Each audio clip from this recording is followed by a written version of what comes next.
Good morning, everyone. It is Friday of Art and Code Homemade. My name is Golan Levin. I'm professor of art at Carnegie Mellon University and director of the Art and Code Festival. And it's my pleasure to welcome you this morning to the Friday morning session of Art and Code. We're going to have three presenters this morning at 10 a.m., 10:30, and 11 a.m.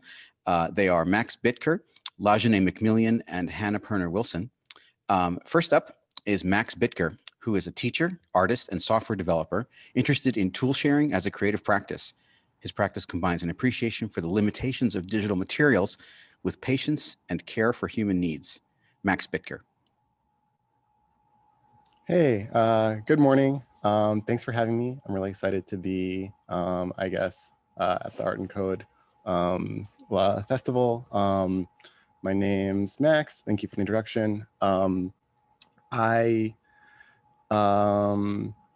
I guess that I wanted to preface my talk a little bit with the place that I'm coming from, which is I think that I'm somebody who has been making simulations and games for a long time, and that's been a way that I've tried to understand the world, and it's been something that I've gotten a lot of joy from. But I've always had a little bit of a monkey's paw thing happen when it's hard for me to share that joy with other people because on one hand, computers in the first place just are so frustrating of trying to create art with them and express yourself.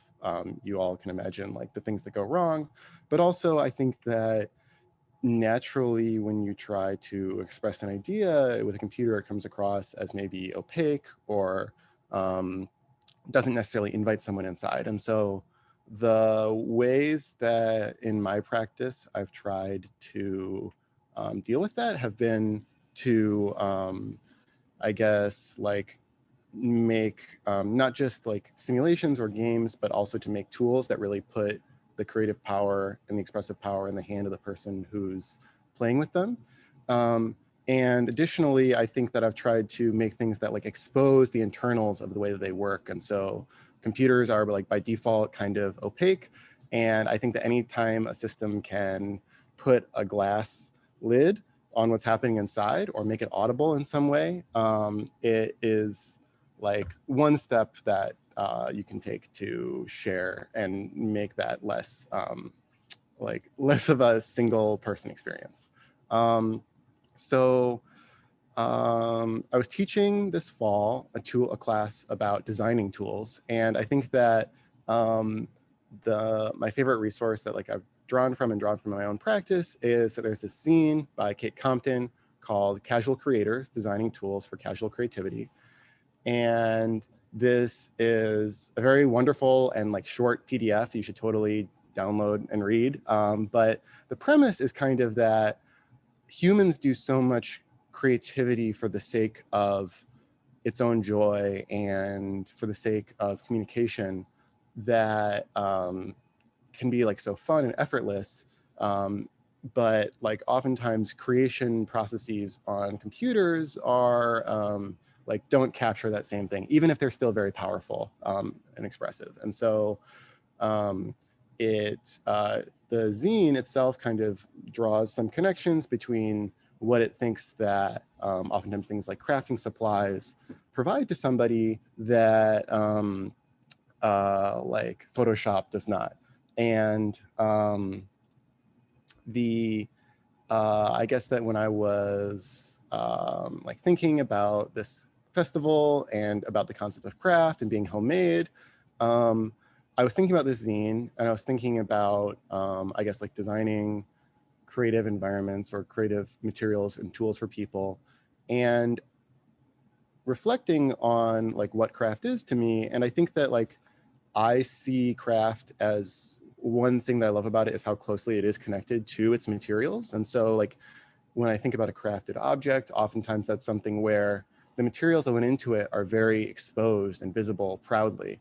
And because you can see the grain of the wood or the stitches in the material, you it's also visible to you, the act of the process of the creation is very visible in the final result. And so and not only does that connect you to the process of creation, but it also connects you to the person who created it, because their fingerprints are kind of left exposed. And so to me, that's one thing about like crafted objects that draws my attention to like their relationship with materials. And I guess that when I say material, just for like syntax disclaimer for the rest of this talk, like I'm talking about matter from which, or a thing that another thing can or is made.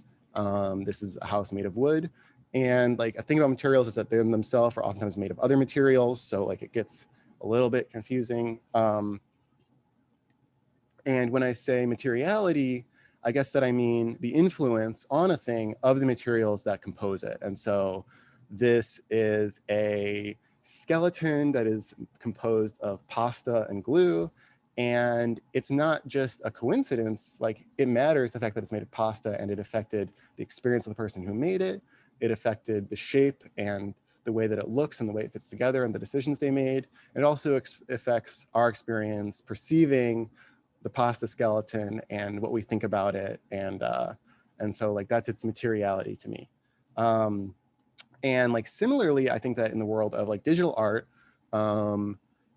digital things are made of digital materials. And they have a digital materiality. And so this is a painting that is made inside of Microsoft Excel, actually using like the line tools. And it has properties that are connected to the fact that it's made in Microsoft Excel. It's not just an implementation detail. So quickly, I wanted to go through like 5 ways. This was just like my attempt to maybe like list out different ways that like a material supports a creative process. And so like starting off with maybe the obvious is that like a material gives you your properties that you exist in the world with. And so if you want to like make something that has mass or volume or tensile strength or color, the way like there's no way to do that besides through adopting those properties from a material and combining them in a different way. And so I guess that like I didn't want to leave this one out because it's basically like materials let you make anything at all, but I also don't exactly know what to say about it. And I guess that like to move on like to this one, which is maybe the corollary, is that not only do they provide like physical properties, but materials also impose their own limits and constraints. And so this can be a frustrating thing, obviously. But it also, I guess, like is part of the process of mastering a material or learning to work with it is learning to appreciate its constraints and its limits. But if I'm learning anything from that zine that I mentioned and Kate Compton's work, it's that like, and also this is just I think a well-known thing in like the creative world is that nothing can help you feel creative like a constraint and a limitation. And so if you ask someone to make an artwork about anything, they won't know where to start. But if the more constraints and boxes and limitations you put them in, it's like exerting pressure on one part of your brain and an idea pops out somewhere else. And so physical materials have tons of constraints, and that makes them pleasurable and easy to be creative with. And it's not just about, I think, knowing when to like where to start an idea, but I think that the constraints and limitations of a physical material, like for instance, like these are perler beads. They're like these little plastic beads that you can melt together to make little 2D artworks and stick them to windows. And they have like a minimum resolution of like how big a single bead is. And once you've assembled them together, you can't make anything more detailed and you're done. Like it's a stopping point. And so I think that materials limitations give you like both creativity to start ideas and knowing it kind of tells you when to stop because they have a maximum resolution or capacity to be worked with. And so like, for instance, this is a pottery wheel and clay, when it's been manipulated for a long time, it starts to lose its strength and get floppy and fall apart. And so it means that if you are like throwing pottery, you have to stop at a certain point, and that makes the creative process much more pleasurable because otherwise it's a hard part of making artwork. So I talked about like the constraints, limitations. I think that maybe like a little bit more esoterically, I think the materials hold their own knowledge and their own ideas. So like, especially it's really evident, I think, if you look at natural materials. And so if you look at wood or you look at wool, these exist as part of a living being, and they fulfill a need for that being, keeping the sheep warm, keeping the sheep dry, and as well as many other needs. And when you appropriate them into, you know, like a piece of artwork or something, you're taking on all those ideas and knowledge, and they benefit you, or they can work against you as well. But like the sheep is the sheep, like the wool holds information, I think. And it's not, and I would say this even applies not only to like natural materials, but like materials created by other people or materials created by the natural world. They all kind of hold ideas. And those ideas influence, like they don't just influence, I think, the thing that you make with them. I think that the ideas also end up in your own head and they teach you. If you look at the world of like Montessori learning, or just like the way that children naturally learn about the world, and my personal favorite way to learn, it has to do with like manipulating materials and using your own senses and your own, like making theories about them, and you can learn so much about the world in this way. So like, I think that the ideas that can be expressed here are not just about like, oh yeah, like color and shape and understanding how to use your hands, but more complex conceptual things. Like a material can teach you about angles and repetition and tiling. And it's not the same as reading a book where information is being kind of like given to you in a rote way, but you're creating the information on your own with the aid of the materials that are given to you. And so someone did provide you with materials that they thought would be helpful to you. And that's, I think, like, you know, the best thing that a learning environment can do, but you're doing the teaching yourself with the material and the learning. So, and it's not just for kids. Okay, so like moving on, I think that another thing materials accomplish is that they're this common language. So the same way that I can have kind of like a conversation with the world through a material, then this material is shared with someone else. They're working with the same material, they have their own relationship.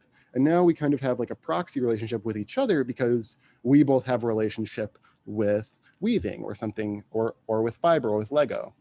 And so this isn't just like a social amazing thing that happens, but I think it's also very pragmatic and practical, where if there's a common material that has known ways that it behaves and compatibilities, like let's say like plumbing fittings, I could repair plumbing with different pieces from somebody that was installed by somebody who I never met 30 years ago, because they fit together in a certain way. Like it's a physical language.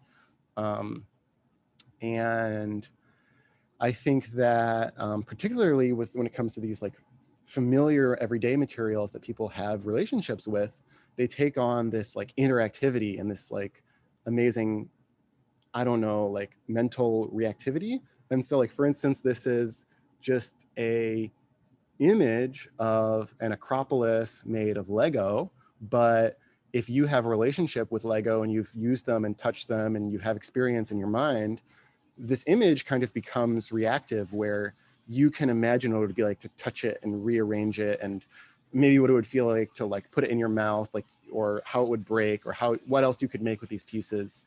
And this is like, I think something like the effect can be really strong. I think that it's best with these common everyday materials. Like this is a house made of matchsticks. And if you have a relationship with matchsticks and you've touched them before, you can kind of like imagine what it would feel like to touch this house. And then also when you see something like this, you can see in your mind's eye what would happen. And so like, because this material, this house is made of a material you have a relationship with, you have this extra depth of interactivity. And I call it like interactivity with the artwork. So that was a lot about physical materials. And I think that like, I kind of mentioned a little bit about digital materials and the idea of something being made of another digital object. And I think that this is again, this Japanese Excel artist, Tetsuo. And he actually was like a retiree who wanted to start painting and thought that like, I don't know, in an interview I watched, he said that he thought that like brushes and and paints are too messy, and he already had a computer, and he said he was very stingy and didn't want to pay for any other software, which I like that story. He's like, I already have Excel, it's good enough. And the material of Excel really affects not just like, you can see visually there's certain motifs and textures and shapes that show up because it's influenced by the way that the drawing tools work in like the Microsoft tool. But then also I think that, yeah, it affects the way that we perceive this artwork as well. Especially, and also I think like you can imagine just looking at this image, the chaos of all these little boxes all over the screen selected, and what would happen if you were to drag them or drag one of the little green buttons. So I think that another important property of digital materials beyond some of the other properties we talked about before is that digital materials are very much constructed. And so, yes, like physical materials can be constructed by humans. Like obviously Lego does not occur in the natural world, but in the digital world, like everything is constructed by people and in a relatively like short amount of time. And it's constructed also by companies. And so like, it's a much more constructed landscape. And it means that when you're working with digital materials, the intentions of a human like are very close, even if they're hidden, like they're lurking, and they're strong. And so I think that this can be a really beautiful thing. Like some digital materials are really designed with somebody was trying their best to help you create things or to help themselves create things, and then they shared it with everyone else. And maybe they have like intentional constraints built in and intentional properties to help you accomplish something. But because they're constructed like, you know, by companies, and like I think something, I consider Instagram to be like a digital material, the way that it has little pieces you can assemble in different ways to produce different things of posts and stories and messages and notifications. Like all those things can tell many different stories, and it is expressive, but it also has an agenda. And so I think that in the world of digital materials, you are like swallowing more of the environment around you, and it's worth being conscious of it, because like I think that computer materials themselves have a tendency to present as neutral and to obscure that relationship of that someone designed them with intentions besides your own. And so like, I think that one of the ways that computer materials do obscure that relationship and that intention is the way that they're so deeply layered. And that's like the second property of digital materials that I think is worth adding on to the other things I mentioned before. And so when I say layered, I mean that all materials are kind of made of other materials. Like I said, wood is made of cellulose, is made of carbon, is made of atoms. Like, you know, the physical world has this hierarchy of materials being composed of other materials, but in the digital world, those layers like are there's a lot of them, and they are very like opaque. And so anything you make on a computer is going through many layers of like, even just like the programming language, and then like, you know, the machine code or the operating system, and then the hardware. But in reality, like it can be a lot, you know, there's many layers, and it's kind of, and they're kind of like history or sediment. And it's all very opaque to actually understand, like, where did this assumption or where did this idea come from? If I have a problem with the way computers work, was that idea encoded way down here, like in the 70s? And can I change it still? Like, can I swap this out? It's hard. And so it's not it is, there are many layers and it is kind of opaque, but it's not like infinitely layered. Like it does bottom out somewhere and it can be understood. And so it's like, I think that maybe computers kind of sometimes don't want you to ask these questions or don't want you to look down here, but it's just because it's opaque doesn't mean it's not knowable. And so I think that like I kind of mentioned, like, oh yeah, so like maybe you're making something in the material of a game engine, and that game engine is assembled out of files, and maybe those files are just like an image file, and so the pieces of the image file are little pixels, and the pixels are made of bits, and then the bits are then themselves made of like registers and different hardware, and that hardware is made of transistors, and those transistors are made of silicon. And so at the bottom, like when all the layers go through, you connect back to the physical world. And I think that it's like worth, I don't know, considering that they're not really completely separate worlds. This is some artwork that was like etched in as like a couple nanometers wide onto some microchip in the 80s. I think it's cool. So, okay, yeah. So I mentioned all of these, I think, like cool properties that a physical material can lend to your artwork, or that a digital material can. And so they've got like affordances of letting you build anything at all. They have limitations that kind of like stop you from, tell you when to stop or give you something to push against. There's shared ideas that are kind of like put by the creator into the material and that you can learn from, and that can express themselves in your own work for better or for worse. And they're also kind of like, it's a language of collaboration, where if you are like, I think that I think of like open source is a community where people oftentimes are, the way that they relate to each other is by sharing a material instead of actually talking person to person, but that connection can still be really meaningful. And so I guess that I think that this is like kind of like looking at the digital world and perceiving it through this idea of texture and of what are the materials that compose something, and what are the properties that are coming from the materials, and what are the properties that are coming from the artist, and like, are those things in harmony, or what's going on there, is a really beautiful thing to do. And I think it's like it's a way to learn from the world. And I think that like, if you're a creator, it's good to listen to what your materials are telling you. And if they are like pushing against a certain idea, or they're pushing you down a certain path, it's good to remember that like, yeah, the material does have a say in what happens a little bit. And if it's not saying what you want it to say, then you can maybe try to use a different material. Maybe another kind of like thing I would want to urge people to do is to expose the materials in your work, and like leave them visible. And so this is like, oftentimes this is seen as like amateur, to, you know, you don't want to like use the default skybox in Unity because people will recognize it. But I think that by exposing what materials went into your work, it allows the viewer to experience it on that extra layer and to have a connection to the process and to you. And so I think it's a good thing to do.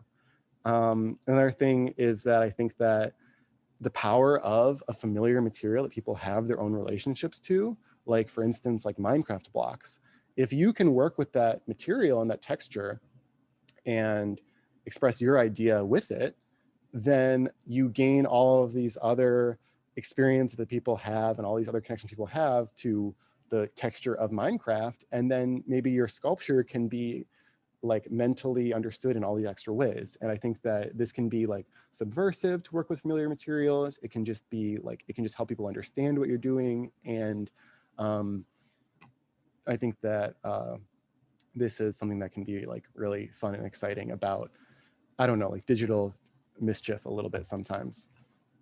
And I guess finally that like materials are constructed, and if you don't like the materials that you have to work with in the world, I think you can rearrange materials and like make new ones, and either like compose new layers of the existing ones, or try to tell an alternate history of how materials could have evolved. And this can just be for yourself, of assembling kind of like a workbench of pieces that you like to use together, but it can also be for other people, and this can help other people like I don't know, like create on the terms that they want to. And so I think that people talk about like making tools, and I think that maybe you should consider like making materials that can be combined. So with a different worldview.